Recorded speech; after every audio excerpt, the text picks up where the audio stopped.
What is going on, everybody? Welcome to Big 12 Championship Week Preview. We're going to start this one off with some bowl projections. These are not final, but they have some good odds of happening. And then we're going to go into our expert analysts' picks. So we're going to talk to Showstopper, Diabolist, and we're going to have a long discussion with Heelboy. Let's go ahead and now talk about the bowl projections here, sir. Okay, well, right now they have McAllen playing Stanford in the Holiday Bowl. That's an interesting matchup. Stanford with one loss coming out of Conference 2. Another Big 12 team, Amarillo.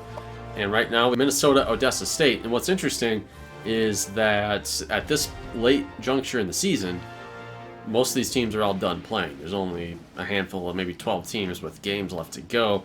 It's going to affect the pecking order, so things will shift around. But right now, I mean, the records are set in stone there. Midland State would play Washington. Little Rock USC would be a really fun game. I would like to see that. Two pro-style offenses, quarterbacks throwing it around. That would be fun. Amarillo Northwestern. Let's go down here. We got, right now, they have Ardmore Florida State. But what's interesting is that we can only get two teams into the BCS. So right now, I mean, we know the stakes. You're playing Denver for a crack at the national title. We would draw Tennessee right now in the Cotton Bowl, and then ACU Denver Tech national title. So this is impossible, this setup right here, because we can only get two teams in the BCS, championship game included. So it'll be interesting to see how that shakes out when our third team drops out of the BCS. It's going to affect the order. But, I mean, right now they got ACU in there. Florida State would possibly be in as ACC champs. North Carolina maybe an at-large situation. Like, we don't know right now. The situation's in flux. North Carolina, if they impress enough against Florida State in the ACC title game, could eclipse ACU at number 2. So what do you think about any of these games were they to happen? What do you think the odds are we get the Big 12 championship game? I think that these are obviously really cool matchups, man. Florida State Ardmore, like you mentioned, not too sure how that's going to all play out, but it'd be cool if it did. Do we have a chance at getting two teams into the national title game? I say yes. I say that it's a very good possibility. ACU has a schedule and results of that schedule that the computer program loves for some reason, so they're definitely going to go in, and I think they're going to be going in here. Depending on who wins the Big 12 title, we're going to see them also in that title game playing against ACU. Let's check out the Heisman Watch here. Brandon Peters has a lead on John Hicks right now. Good news for Hicks. He's got one extra game on Brandon Peters.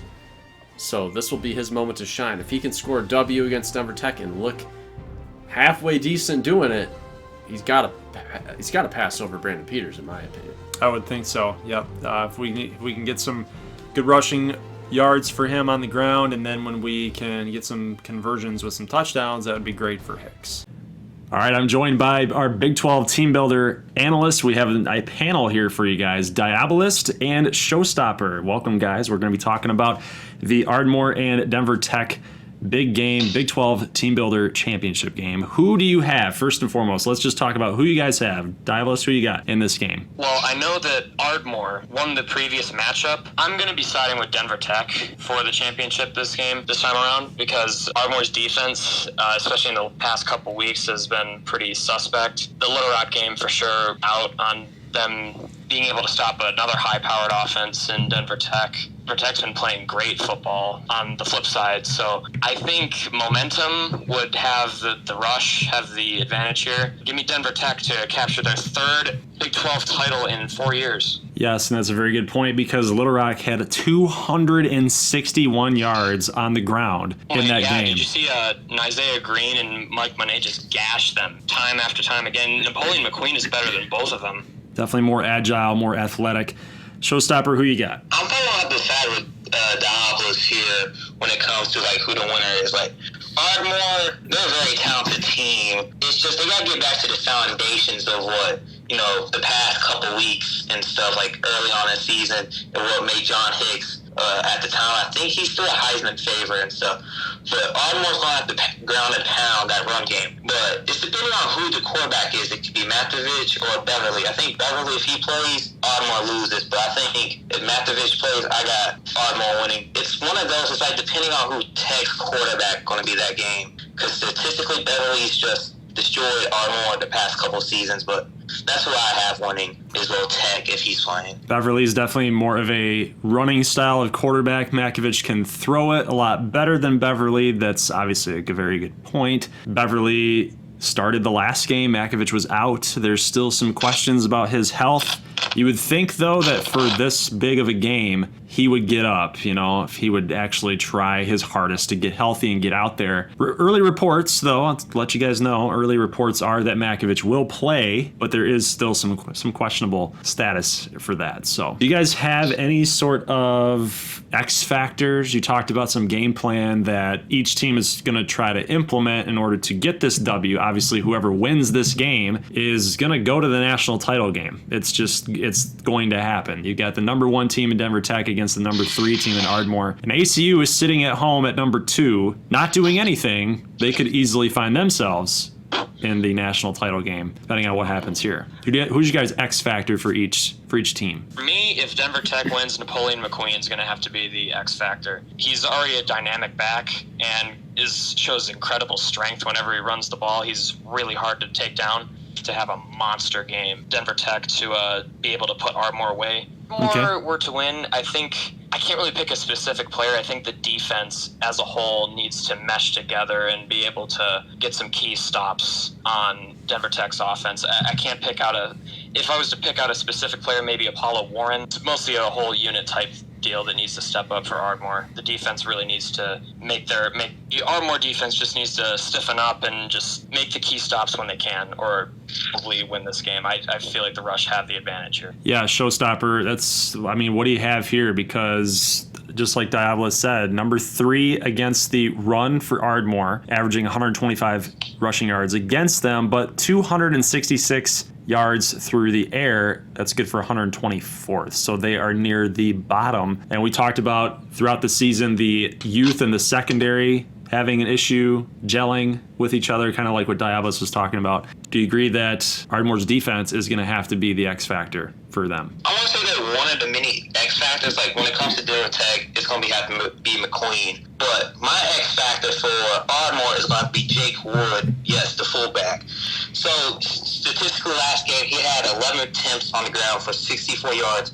But when it came to the pass game, he had 4 receptions for 72 yards. So they're going to have to utilize him much this weekend against Tech. All right, any last words for you guys about this matchup? We talked a lot about basically everything about this matchup. Any final words? It could be comedic, it could be serious. What do you guys want to say about either this matchup or potentially the national title game? Do you think ACU is going to get the nod? Whoever wins this game, it doesn't matter because the NCAA, as we know it, is going to be entering an era of turmoil. If ACU gets the nod in the title game, people aren't going to be happy if we have a national championship game. It's, not even a conference champion, didn't even play in the championship game. I just don't see why they're even being considered. They're a 2-loss team that isn't even playing in their championship. Diaz is spot on about that, but as a Big 12 fan personally, I want to see a Big 12, national championship because, you don't see that often. Like, it's probably like once in a generational thing. Like, you don't see 2 conference teams going head-to-head for a national championship. But ACU, they don't deserve to be there in the first place. If you were to have a Big 12 national championship, it was between Tech and Ardmore where we're seeing that conference championship. So ACU is just going to be sitting down, watching probably on the Jumbotron out on the field, watching the big game, and just hopefully praying that the NCAA lets them have a national championship berth. All right, so that's going to be it for the preview. Thank you, Showstopper. Thank you, Diabolist, for the analysis, and we're going to go talk to Heelboy now for his pick. So for his final, you got our analyst picks. Now you're going to get Heelboy's pick right here, right now. So Heelboy, how's it going, sir? You're going to be talking about some of the analysis and the future going forward of the Big 12 as we get ready to talk about this Big 12 championship game between Ardmore and Denver Tech. And then obviously we are after that game, there's a lot more things to talk about because we have recruiting. We've got the future of the Big 12. What's the national championship picture? Take it away, sir. What are your key cogs, your key points about this game that you're going to be watching out for to make your pick? Absolutely. So earlier in the season, we did see Ardmore defeat the Denver Tech Rush 37-34. John Hicks, what a phenomenal game he had. Started off 6 for 6, 103 yards and a touchdown to get it going for the Thunderwolves. Jake Wood had a phenomenal game as well. 4 catches on 72 passing yards as well. Going into some of the stats for Ardmore over Denver Tech. Did you hear the thunder? No. Oh, okay. All right. Going into some of the stats for Ardmore and Denver Tech. Ardmore comes into this game number 12 offensively in the nation, 36.6 points per game. Number 17 in total offense. Number 70 in total defense. But can they be Denver Tech's kryptonite with the number 5 rush defense in the nation? If Matkovich gets the start, they are ranked 121 in the pass defense, which could cause issues between Beverly's chemistry with the wide receiver core that Denver Tech has alluded to the past couple weeks. If Matkovich gets the start, we're looking at a little bit more carries. I'd expect a lot more rushes to the right, which seems to be Ardmore's weakness. Most of their strength is on the left side of the field on defense. And as we look into Denver Tech, you're looking at the number 3 offense in the nation, 42.5 points a game. Number 7 in total offense. Number 43 in total defense. Denver Tech is plus 12 in the turnover department, ranking number 3 in the nation. John Hicks has to be ready to carry most of the load for the team, along with Xavier Wiggins, Jake Wood, and I'd like to see a good game from Chikwindu as well on the outside. And that's one thing. That's all I got. Yep.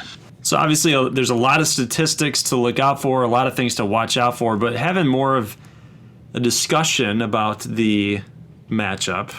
You mentioned one thing I want to go back to is the right side on the defense for Ardmore. You said that that's a weak point. That's a very interesting, it's a very hot take. It's a very hot take. There's going to be a lot of Ardmore fans out there who are going to be looking at you like, what? Why is that? Now, when you go back and you watch the games, you are correct. The right side, for whatever reason, is a very difficult side for Ardmore to stop. And we've got players like Apollo Warren on that outside part of the defense there. And then you've got Florencio Woolridge, who's one of the best DNs. It's a very interesting take that you had mentioned that. And you also have the strong safety, free safety, Jamar Diggs, a freshman, trying to come down and trying to make plays there too. So do you think that they are going to try to load up the box on that side if Denver Tech wants to go there? Obviously, that right side on the read option has a lot to do with Denver Tech's success. Easy fakes to Napoleon McQueen, and then going up the left side with Matkovich. Do you see that as a potential problem for the Thunderwolves and a potential gain for the Rush? Yes, absolutely. If you look at the previous game with Denver Tech and Nebraska State, 75% of those carries on the rush were from the right side. The rest, the 25%, was through the middle or on the left side. Denver Tech loves to go on the right. They are going to attack that young secondary that Ardmore has. The main question I have is, with the young secondary, are they going to be able to clean up those tackles? Get on those one-on-one contact? Are they going to be able to make those tackles? We're talking a lot about the national championship game and what's going to happen there. Whoever wins is going. But who are they going to play against? And we'll talk about that in just a second after your pick. Who do you got? You got to charge up. You got to go with Ardmore, baby. There you go. There you go. Heelboy's been a longtime Ardmore fan if you guys just are joining or need a reminder. So he's definitely rooting for the Thunder Pups. All right, cool. So you got the Thunderwolves. We had a couple guys going Denver Tech, and I'm just anxious to see where you guys are actually picking. Are you picking Denver Tech or are you picking Ardmore?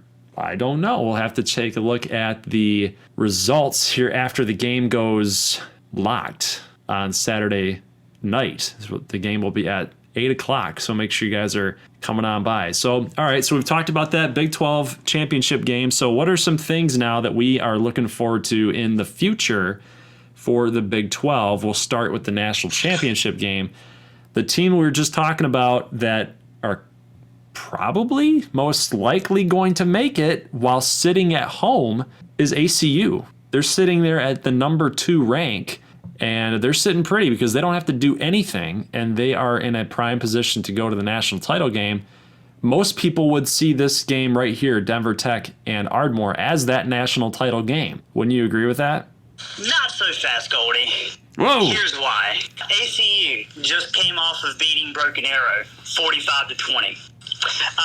Recruiting class last year ended up being number 3, so they got some talent coming in for the next couple years that are going to keep them steady. Joe Russell, possibly expected to leave after this year. Time will tell on that. But I look to that defensive line who, honestly, maybe a little bit stronger than Denver Tech. You're talking about players like Boris Beef, Thor Catali at defensive tackle, Leonard David for the running backs, losing Lundahl at wide receiver. This is a team that has a lot to prove, and what better way than to put it all on the line in the national title game? Do you have any other under-the-radar type of situations in the Big 12 that are worth looking into for this off-season? Absolutely. Just real quick. Absolutely. I would say Amarillo. 8-4 and finished 500 in the conference. A lot of people did not have that. I did not have that coming in. Brock Musselman did a great job this year in his first year after leaving McAllen. And the recruiting class, it's going to be strong. I expect it to be a top 20 by the end of the season. They did finish number 37 in recruiting last year. Things are only looking up for Amarillo. That would be a great surprise team for next year, I believe. Okay. All right. Sounds good. Thank you very much, Heelboy. Say sayonara to all the people out there.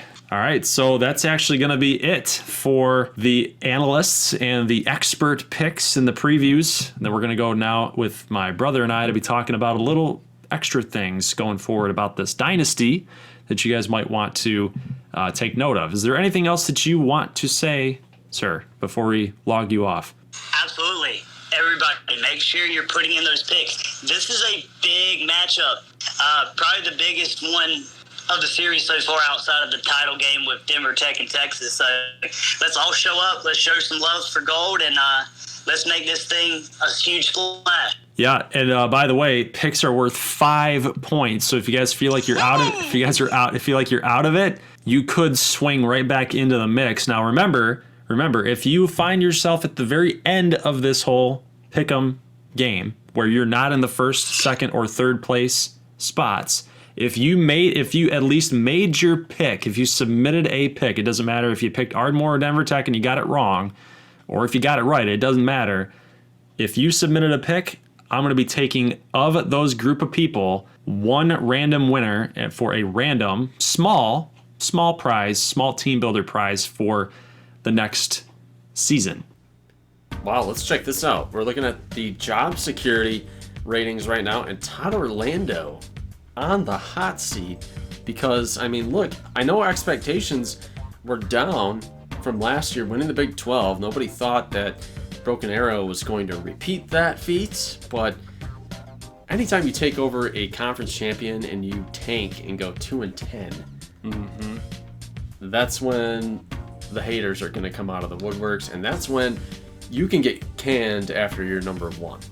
Yeah, and he was he was signed to a 5-year contract as well. So that's his big saving grace right now. Yeah, in my opinion, I don't think they can fire him 1 year out of 5. I don't know what's going to happen with that. When you have a 39 job security, under 50%, you're probably likely to get canned. Now, the interesting one for me is Warner and LaDuca, 86 and 89. They have 2 years left.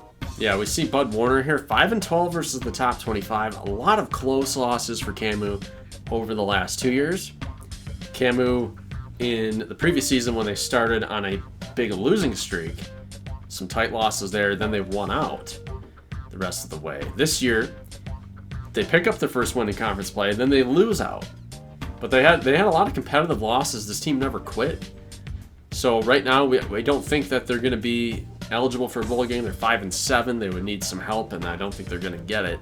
So the fact that Cam missed a bowl game this year is a black mark on Bud Warner's resume. We talked about it. Bud Warner joined the program in 1982. He's an institution there. He's been there forever. But he is also 76 years old. So it might be time.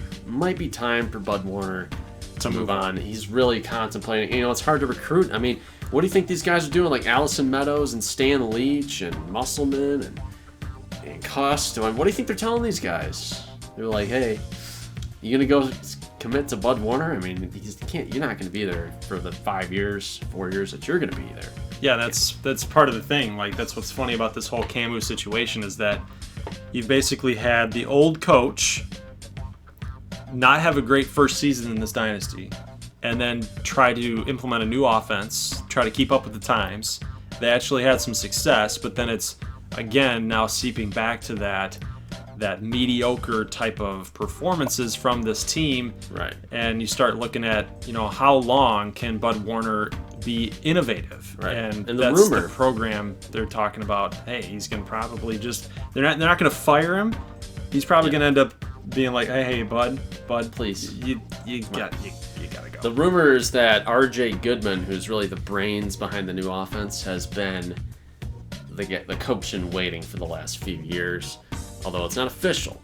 It is not official. So here we see Rob LaDuca, and I feel like LaDuca is just hitting his head up against the wall. I mean, he's been running the pro-style system in college, and we know that typically, if your name is not USC or Alabama, running a pro-style in college is just outmoded.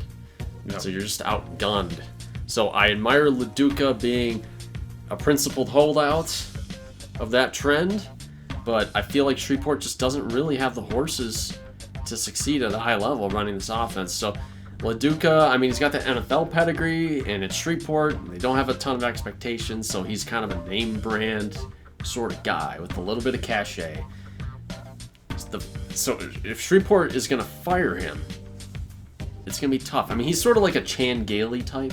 Yeah, if you guys remember Chan Gailey at Georgia Tech, or like a Jim Moore Jr. or somebody at UCLA. So he's coming from the NFL as a coordinator, and sort of he brings the gravitas, but at the same time, it's probably going to fail. But is Shreveport going to let him go? Because then they're letting go of the gravitas that they so desperately want. Right. But the fans are getting a little frustrated. They've actually seen the program has some success, and the deal with this is the scenario that's coming out of Shreveport is that the team has been historically bad. It's been bad over the course of the history of Shreveport Skeeters, and they've stuck to this identity that they're going to run the ball, they're going to pound the ground, and that's going to be it. But in this world of spread offenses and dynamic offenses, and it's the Big 12, they've had some success. They've had a couple years of success where they didn't think they would have it. So now the alumni, the fans, are thinking, we want more. We want more. We are capable now of competing in this Big 12. We want more. Yeah. And that's the question is like you said, do you end up firing a guy like LaDuca who brings that aspect for the potential of bringing in an entirely new offense that's going to push you over the top? Yeah, and Stan Leach. Stan Leach is an interesting case because he's 22 and 27 right now. He's coming into this year some decent expectations. He meets those expectations. They go 7-5. They get to a bowl game, a winning conference record. Recruiting class is rounding into shape. The recruiting class that they just brought in over the last 2 years, which has been very good. However, Stan Leach is reportedly frustrated with Braxton Austin Sr. He feels like there is a faction kind of growing, a cancer that's growing inside the coaching staff in the locker room, where some people think that Braxton Austin, who is the recruiting genius and has a little bit different style offensively, kind of feels like he should be the guy over Stan Leach. And Stan Leach is this kind of has-been kind of guy that's sort of middling and not going to get Odessa over the hump right now. And Stan Leach is trying to keep a lid on all of this. He needs Braxton Austin Sr. to bring in all of these recruits from the high school ranks, because he's got all the connections. So it's basically a double-edged sword for Stan Leach at this point. He wants to win so bad. He wants to save his own hide here to try to progress this program, but with that comes the headache of dealing with Braxton Austin and Braxton Sr. drama. Yeah, he's got all the high school connections: the Dallas-Fort Worth area, Houston, San Antonio area. You name it. Denton, Texas. Out west as well, obviously with the Permian Basin area, and it's like, how can you go wrong? How could you possibly go wrong? So he's trying to keep a lid on it, but he might not be able to for much longer. These guys are obviously good to go down the list here. Interesting to see Buddy Monroe at a 100. He's got Little Rock moving in the right direction. He's got Evans coming in, his second top-tier quarterback recruit. So Buddy Monroe is actually proving himself at this level. It's proving that he can really get the job done in recruiting and developing quarterbacks as well. Winston Garrison might be heading out because, people are looking at him like a top-tier coaching candidate. Yeah, he was if I'm getting this right, he was either the running backs coach or the wide receivers coach. I think he was the wide receivers coach that got promoted when Tremaine Young moved up. Right. So, yeah, that's obviously the points per game for Ardmore, 36.5. They're doing really, really well on offense. It's one of the top-notch offensive units. Yeah, they're calling for him. If there comes an opening at Broken Arrow, Shreveport, or Camu, Garrison will definitely be a candidate, and he will be interviewing for that gig. Defensive coordinator, look at Corey Sims. Wow. So Todd Orlando brings in his guys, and he might be forced by the administration to flush them out after one season. LaDuca, again, in that same boat, where he's getting pressure from the athletic department to be like, we got a clean house. You want to keep your job? You got to try something different. And that might be where they're at right now. A couple interesting guys like Isaac Hunter might be on the way out. He's been there for a couple of years. Scally has done a great job at Denver Tech. A lot of turnovers. We've had Mark Stoops. I like what Stoops has provided for us defensively, and I could see him leaving for another gig. So that's going to be it for the coaching job security. It should be a fun offseason, see what's going to shape out. All right, now let us get into this game. I'm just going to go over the other games really quick. SEC title game. Not a lot of high stakes going on there. There's the American game, two unranked opponents. Oklahoma State wins the Pac-12 Southwest at 5-4. So we're trying to figure out how this plays into the BCS situation. I think North Carolina, with a win over Florida State, it might be enough for them to leapfrog ACU, because ACU is just idle right now. Yeah, we'll talk to Heelboy about that because he likes North Carolina. He's a North Carolina guy. Yeah, that'll definitely play into that. And then Ohio State sitting at home. No chance to rack up another W. Michigan's going to play Iowa. But this is the game we really care about. 1 versus 3. We got Denver Tech and Ardmore. Let's get into it. We've already heard a little bit of analysis. Let's get into our takes here. What do you think is going to happen? I'll just go ahead and start. You start. I think Denver Tech's defense is amazing. And they force so many turnovers. We're going to have to take care of the football. If we start slinging it all over the field and causing turnovers or fumbles or what have you, if we give them the game, we might just find ourselves knocked out. And so that would be my analysis. We got to run the ball.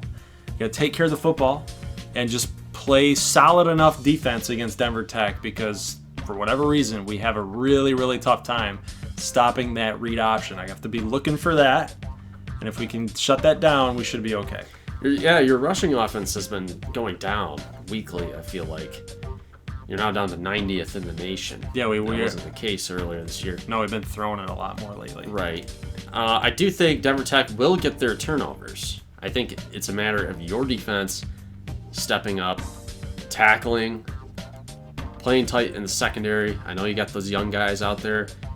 Got to hold up against Makovich and company, who should be healthy for this game. He did not play last week against Nebraska State, as you guys will probably know.